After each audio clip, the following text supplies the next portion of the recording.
Well, thanks for everybody for joining us today. I'm proud to present an update here for Saturn Oil and Gas. We are based in Canada. We're a conventional oil and gas producer. Most of our oil production comes from typical installations you're seeing on your screen now. These are a couple of pump jacks in Saskatchewan. They go roughly about a kilometer deep as far as the well bore goes. And then what we don't see is that the well bore underneath the ground then goes horizontally, and it can extend for 1, 2, or even 3 kilometers underground, draining the oil pools that we find here in Western Canada. I'll start with a look at the right-hand side of your screen here. This has been our growth chart here since 2021. The first little blip there, we were, Q1 of 2 years ago, we were just registering over 200 barrels a day of oil production. As of last week, we were close to about 28,000 BOE a day of production. So we've had some substantial growth here. And projecting forward, you can see as we go out, we're looking to kind of crest production and take it on basically on a flat horizon thereafter, plus or minus about 30,000 BOE a day. We have our first quarter financial results. We'll release that on Tuesday next week, and you'll see we're probably on pace for that.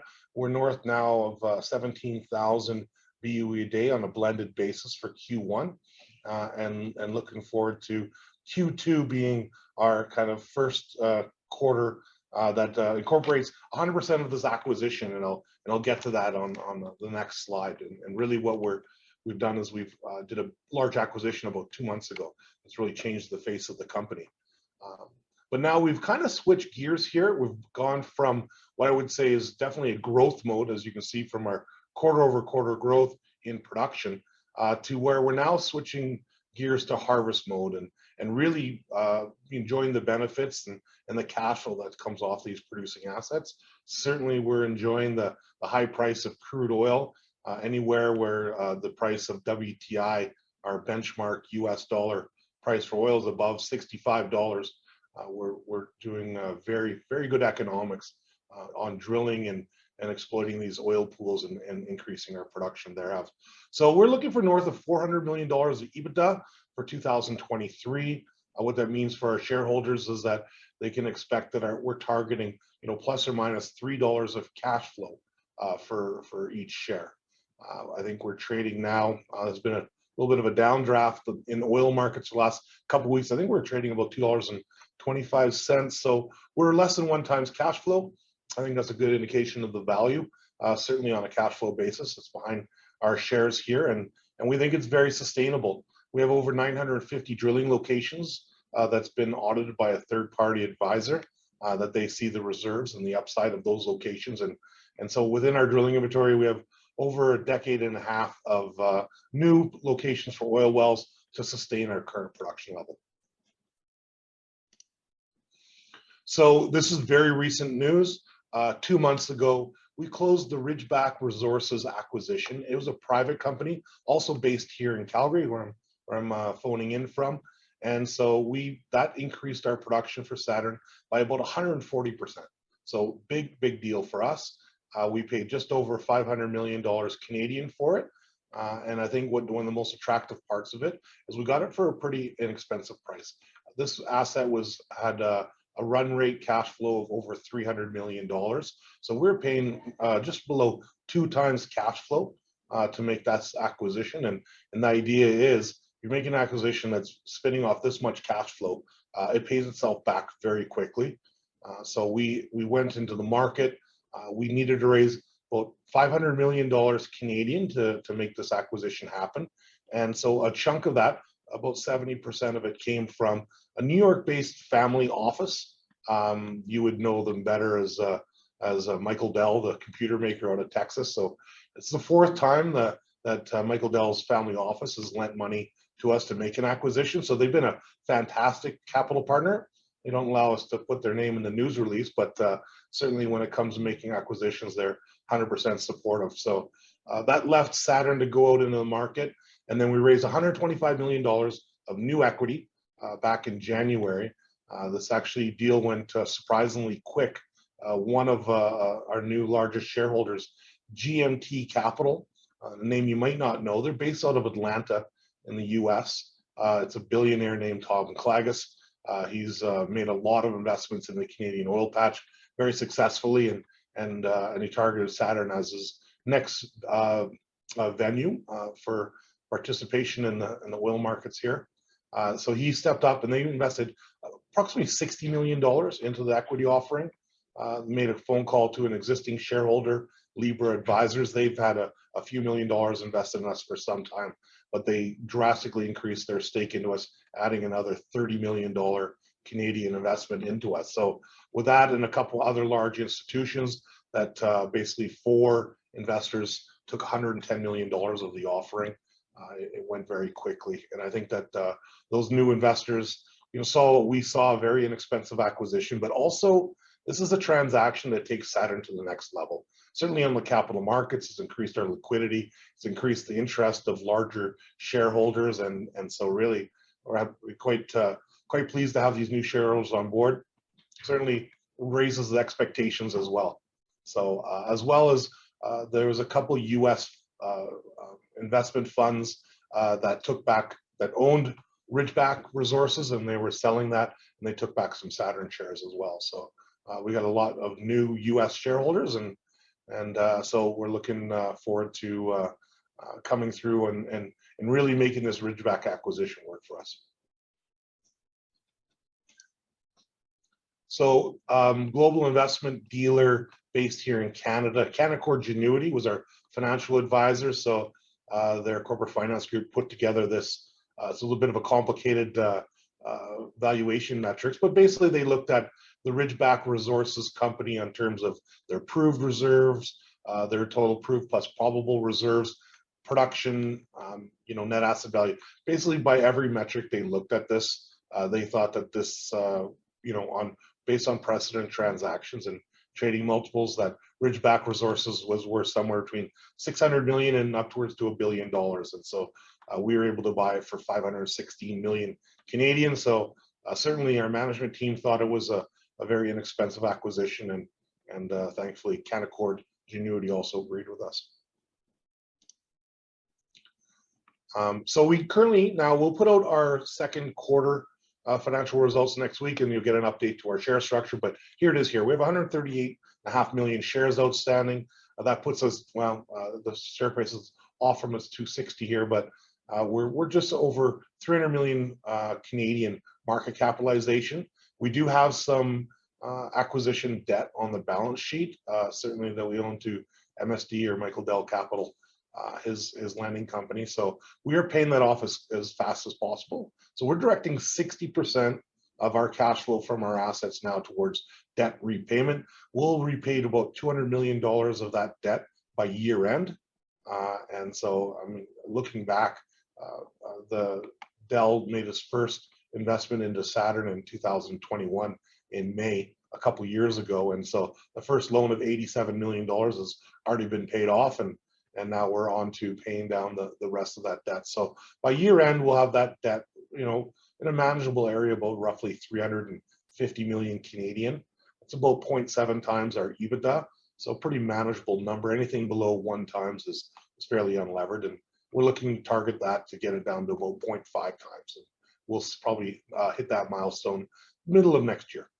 If we continue to pay off all the debt, you would see it eroded down to 0 by the end of 2025. We'll probably not get down to 0 debt, but I think it's instructive to see that, with the massive cash flow that we've put together and the high oil prices, that the debt is very manageable, and we're paying it down very quickly. So looking back at the last several quarters, I think it's instructive to look at our Q2 to Q3, big jump there. We made a Viking acquisition in West Central Saskatchewan that took our production from roughly 7,300 BOE a day to just about 11,000 BOE a day. So big jump for us there, a very accretive deal, and it certainly increased our cash flow per share. And then in Q4, we hit 12,014 BOE a day, which was a great landmark for ourselves because we had basically put out in May of last year that our guidance was set for 12,500 for Q4, and we nailed it. So it's pretty important for us when we put out our guidance targets that we make those, and so that was a big win for ourselves. Our operating netback has gone up consistently from Q2. I'm looking at the middle chart here, operating netback, and that's how much of the cash flow that we retain after royalties, after operating costs. We would net in Q2 roughly $30 Canadian for every barrel we produced. By Q3, that was above $50 per barrel, and then in Q4, we have roughly $63.60. So we've been able to increase our margins, and that is that the new barrels of production we add are typically lower royalties and lower operating costs. And so I'll remind our viewers, we're able to cut, increase our netbacks at the same time. Oil has been falling quarter over quarter, during this period. So what all that amounts to is just big increases in EBITDA and cash flow. Q2 was a record for us, $18 million of EBITDA. We eclipsed that with just over $50 million in Q3 last year. And then Q4 was just over $62 million. So Q1's coming out, and as probably expected, Q1 will be a new high watermark for our EBITDA. Look forward to reporting that to our shareholders for next week. But on a per share basis, which is important to our investors, we went from 45 cents of cash flow in Q2. The hugely accretive Viking acquisition that we closed in July last year took us up to 69 cents for the third quarter last year. And then on the fourth quarter to end last year, we printed 85 cents of cash flow per share for those 3 months period. So it's a pretty good indication that when we're forecasting for plus or minus $3 of cash flow per share for 2023, that I think that you can kind of see from our past quarters that that the production base is there, and we've already started to register those type of cash flows on a quarterly basis. So a little look back now at what Saturn looks like from a geographic footprint. About 3 months ago, we were 100% located in the province of Saskatchewan. This Ridgeback acquisition, it was an excellent opportunity for us to move our operation and expand into the province of Alberta to the west. So that's a big win from us. We've been looking to get into Alberta for some time, and this acquisition checked every box to get us in there. Mainly, we're looking for the critical mass to have some efficient operations. And so we now have about 9,000 BOE a day in the Cardium in terms of production capacity. And so this is an area where we will be developing many new wells this year. We've got at least 10 slated for Alberta that we'll be drilling in the second half of this year.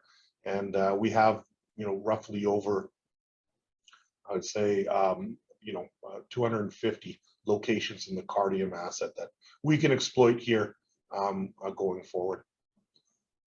Of course, what is also important too is it bolstered our production in the OXBOW area. We call that the southeast corner of Saskatchewan. We had about 7,250 barrels a day. This increased our production in that area by 70%. So this Viewfield asset actually fit in very well. And then, of course, now the other third leg in the stool of our production platform is the Viking asset. We took that from a couple hundred barrels a day from January last year and got that production over 5,000 barrels a day by December of last year. So we really increased that operating area. Now we have 3 areas. We'll be drilling roughly about 50 wells this year, and to sustain the production, and everything we do is devoted towards developing light oil. So I talked a little bit about this is southeast Saskatchewan. The land in the green is our production area here. We had tied up most of the production and productive land in this area. Plus, we've also consolidated most of the infrastructure. We have 2,500 kilometers of underground pipeline, which is essential to control the infrastructure here to be able to produce efficiently and certainly expand with new wells. And then as you move to the west of this map, you can see all the pink land, and that's what we picked up in the Ridgeback acquisition. So it just fit like a glove. Absolutely perfect for us. If you move east from this land base, you run into the province of Manitoba, and you hit the Canadian Shield, and there's no more oil and gas pools to exploit. And then we also border with North Dakota to the south.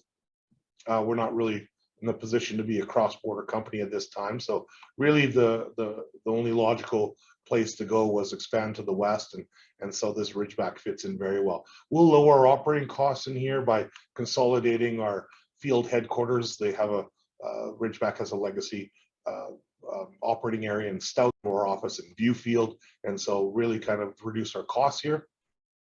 And again, increase our margins. And there's a lot of development opportunity that will continue to be drilling in the second half of this year and right into 2024. I'll touch on, we put in 5 wells in this area in Q1 of this year, and we had terrific success. And so this continues to be a great cash cow, and we've had just fantastic drilling results here. The new play that we're adding is this Cardium asset. Like I said, 250 different locations, very concentrated right here in central Alberta. And this is one of the most popular areas of drilling in Canada. Many competitors are getting after this very rich oil resource pool in Alberta. And it's got, what we like about it, it's got repeatability.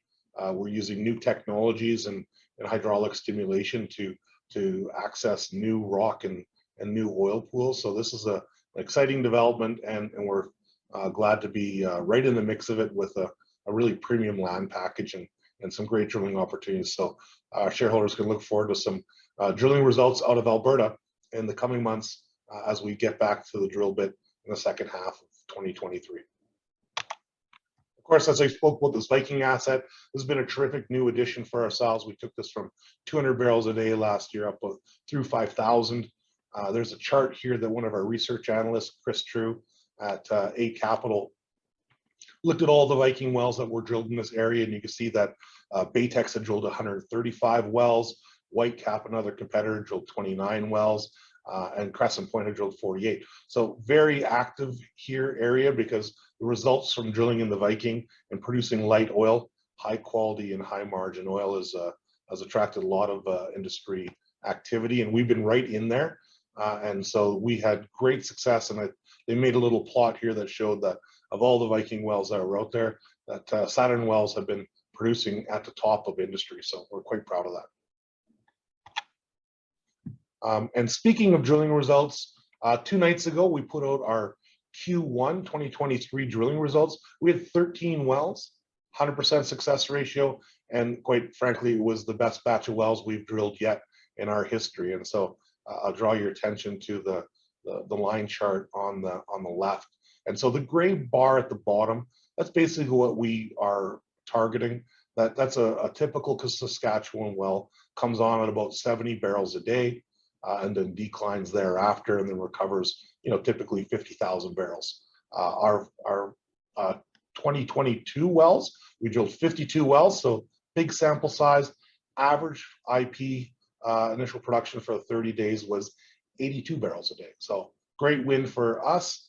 And then what we did in here starting in 2023, following them up on our big wins and our best successes that we had in 2022, we had 13 wells, and our IP has now hit 94 barrels a day on average for those 13 wells. Great start to the year, 37% above forecast. Hats off to the drilling and geology team. They've found some fantastic wells. The one well we highlighted a couple of days ago in our news release was the Weir Hill location.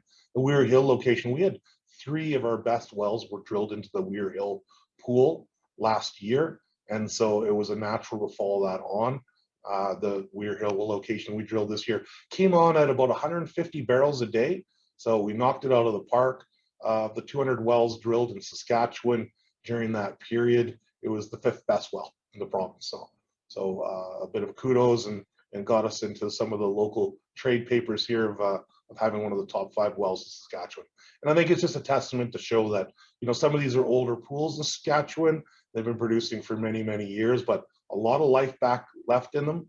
And if you pipe to the right locations and you get your geology correct, that there's still a lot of development opportunity here. And so I think that's proofs in the pudding there.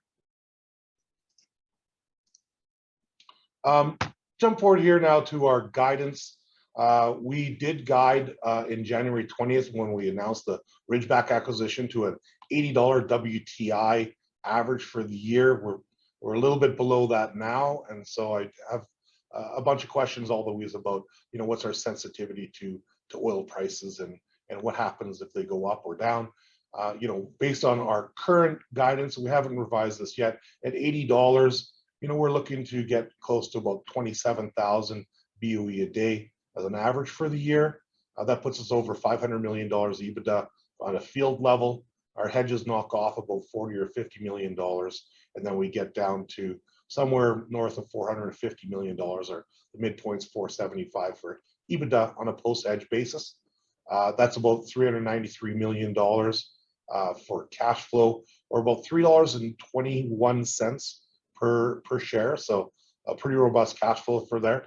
So the sensitivity chart above these pump jacks on the left-hand side basically shows you what you know, what we expect if oil prices move up or down.